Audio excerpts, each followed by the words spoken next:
नमस्कार, हिंदी मंत्र अकेडमी पर आपका स्वागत है। आज हम हिंदी साहित्य के इतिहास से महत्वपूर्ण प्रश्नों पर बात करेंगे। यह हमारा चौथा प्रैक्टिस सेट है।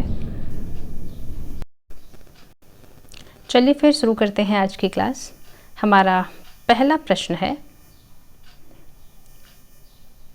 अब तक ज्ञात रचनाओं के आधार पर बताइए कि अपभ्रंश दोहा काव्य का आरंभ किसने किया।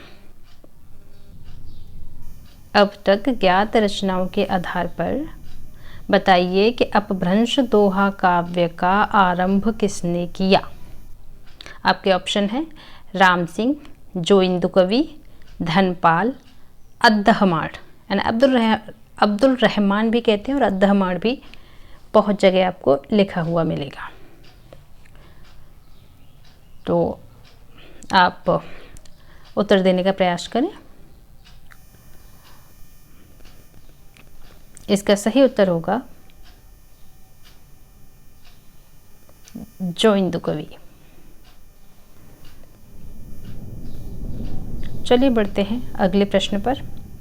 उपदेश रसायन रास है। उपदेश रसायन रास है, क्या है ये? एक विरह कथा है, एक धार्मिक उपदेशों का संकलन है, एक रासलीला काव्य है, एक औषधि विज्ञान संबंधी कृति है। उपदेश रसायन रास क्या है? तो इसका सही उत्तर होगा एक रासलीला काव्य। चलिए बढ़ते हैं अगले प्रश्न पर। हमारा तीसरा प्रश्न है, एक ग्रंथ के रूप में हिंदी साहित्य की प्रथम रचना मानी जाती है। एक ग्रंथ के रूप में हिंदी साहित्य की प्रथम रचना मानी जाती है। आपके ऑप्शन हैं दर्शनसार, श्रावकाचार, योगचर्या, नेमिनाथ चौपई। तो आपका सही उत्तर होगा श्रावकाचार।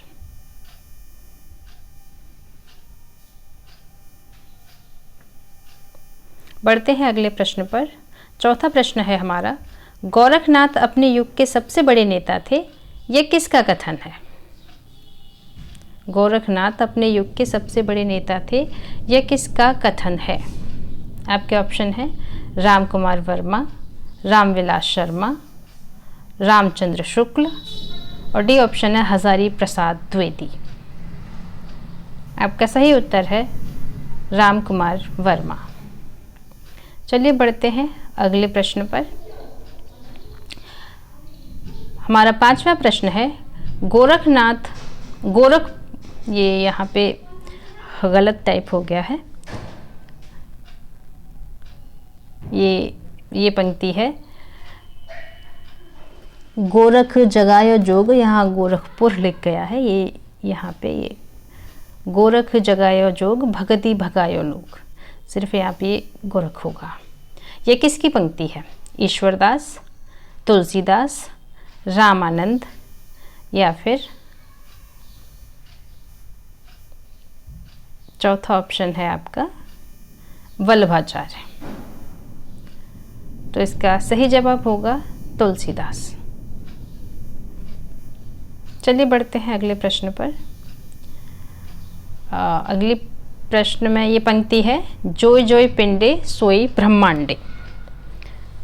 यह काफी प्रसिद्ध पंक्ति है, जोय जोय पिंडे सोई ब्रह्मांडे।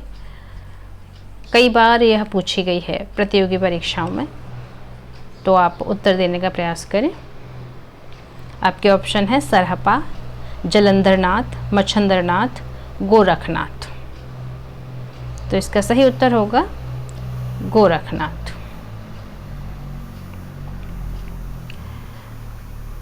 अच्छा, ये प्रश्न है, सातवां प्रश्न है हमारा, हिंदी साहित्य का इतिहास जो कि रामचंद्र शुक्ल का इतिहास है कि आदिकाल के प्रारंभिक 4 प्रकरणों का सही अनुक्रम है।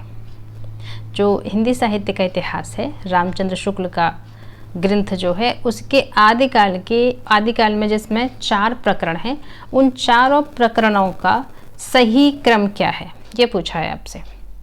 आपके ऑप्शन है, पहला ऑप्शन है अपभ्रंश काव्य, दूसरा है सामान्य परिचय, तीसरा है फुटकल रचनाएं, चौथा ऑप्शन है आपका देश भाषा काव्य। महत्वपूर्ण प्रश्न, आप उत्तर देने का प्रयास करें, कोशिश करें।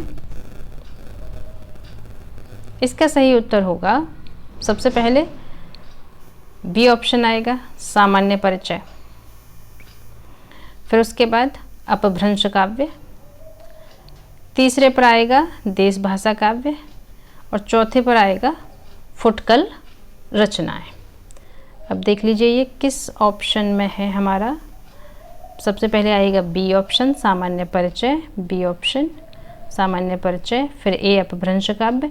आपका सही जवाब होगा 2। पढ़ते हैं अगले प्रश्न पर। यह हमारा 8वां प्रश्न। सिद्धों और नाथपंथी जोगियों के चिंतन का विवेचन करते हुए यह किसने कहा था कि उनकी रचनाओं का जीवन की स्वाभाविक सरणियों, अनुभूतियों और दशाओं से कोई संबंध नहीं था? आपके ऑप्शन हैं आचार्य हजारी प्रसाद द्विवेदी, रामचंद्र शुक्ल, आचार्य नंद दुलारे वाजपेयी, डॉक्टर रामविलास शर्मा। उत्तर देने का प्रयास करें। तो इसका सही उत्तर होगा आचार्य रामचंद्र शुक्ल। बढ़ते हैं अगले प्रश्न पर। हमारा 9वां प्रश्न है, रामचंद्र शुक्ल ने आदिकाल के अपभ्रंश काव्य शीर्षक प्रकरण में निम्न कवियों का उल्लेख किया है। रामचंद्र शुक्ल ने आदिकाल के अपभ्रंश काव्य शीर्षक प्रकरण में निम्न कवियों का उल्लेख किया है। ऑप्शन है आपके मधुकर कवि, श्रीधर, देवसेन, सोमप्रभु सूरी, विद्याधर। ये 5 कवि हैं। इनमें से कौन कौन से कवि हैं जिनका रामचंद्र शुक्ल ने आदिकाल के अपभ्रंश काव्य शीर्षक प्रकरण में कवियों का उल्लेख किया है? तो इसमें से देवसेन हैं, सोमप्रभु सूरी हैं, विद्याधर हैं। आपके ऑप्शन में ये देखिए, ए ऑप्शन में है पहला, तीसरा, पांचवा, बी ऑप्शन में है पहला, चौथा, पांचवा, सी ऑप्शन में है दूसरा, तीसरा, चौथा और डी ऑप्शन में है 3, 4, 5। और डी ऑप्शन ही हमारा सही उत्तर होगा। इसमें देवसेन, सोमप्रभु सूरी और विद्याधर को इन्होंने उल्लेख किया है। अगला प्रश्न हमारा 10वां प्रश्न। रामचंद्र शुक्ल ने अपने पूर्ववर्ती साहित्य इतिहास ग्रंथों के लिए निम्नलिखित विशेषण का प्रयोग किया है। रामचंद्र शुक्ल ने अपने पूर्ववर्ती साहित्य इतिहास ग्रंथों के लिए निम्नलिखित विशेषण का प्रयोग किया है।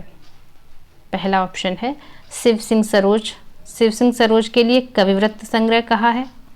Modern vernacular literature of northern Hindustan के लिए बड़ा कविवृत्त संग्रह कहा है। मिश्र बंधु विनोद को प्रकांड कविवृत्त संग्रह कहा है। इनमें से कौन कौन से सही होंगे? ये प्रश्न को हल करने का प्रयास करें, उत्तर दें। ऑप्शन है आपके ए ऑप्शन में पहला, दूसरा, बी ऑप्शन है केवल एक, सी ऑप्शन है पहला, तीसरा और डी ऑप्शन है पहला, दूसरा, तीसरा। तो इसका सही उत्तर होगा डी ऑप्शन पहला, दूसरा, तीसरा। सभी के लिए इन्होंने जो तीनों ऑप्शन है, तीनों ऑप्शन सही हैं। तो ये थे हमारे आज के 10 प्रश्न और यह काफ़ी महत्वपूर्ण प्रश्न है। उम्मीद करती हूँ कि ये प्रश्न आपके लिए काफ़ी महत्वपूर्ण, उपयोगी साबित होंगे। साहित्य के सभी अभ्यर्थियों से मेरा अनुरोध है कि क्लास को ज़्यादा से ज़्यादा लाइक करें, शेयर करें। चैनल पर पहली बार आए हैं तो चैनल को सब्सक्राइब ज़रूर करें। मिलते हैं आपसे ऐसे ही उपयोगी वीडियो में। तब तक के लिए धन्यवाद।